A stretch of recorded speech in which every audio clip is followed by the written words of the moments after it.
Sa harap ng papalapit na campaign period, hindi na lamang mga patalastas at mga tarpaulin o poster ang babantayan ng COMELEC dahil kahit ang mga social media influencer na posibleng mag-endorso ng kandidato, posibleng ding i-regulate ng poll body.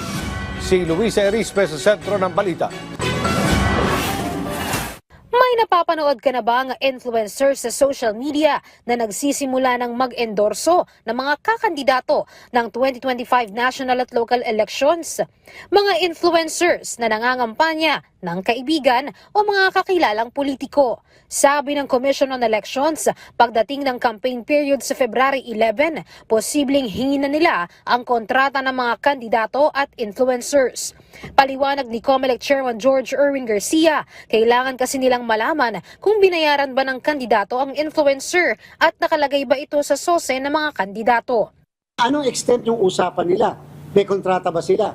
Yan bang kontrata dapat sinasabit sa amin? Kasi yung kontrata kasi sa mga istasyon ng radyo, telebisyon, kahit sa dyaryo, sinasabit sa amin sa COMELEC for purposes of comparison doon sa nire-report ng mga kandidato o mga political parties. Ang mangunguna sa pagsilip nito ay ang Committee on Kontrabigay ng COMELEC. Hindi naman nila pinipigilan ng mga influencers na mag-endorso. Gusto lang nila matiyak na hindi lalagpas sa spending limit ang mga kandidato sa panahon ng kampanya.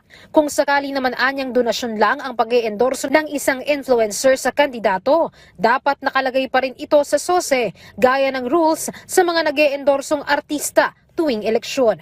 Yung mga influencer at saka yung mga talents or artists na mag-i-endorse ng kandidato, kung paano namin sila pwede na i-presume na nabayaran ng mga kandidato or political party. Labas naman dito ang mga influencers na sila mismo ang kandidato.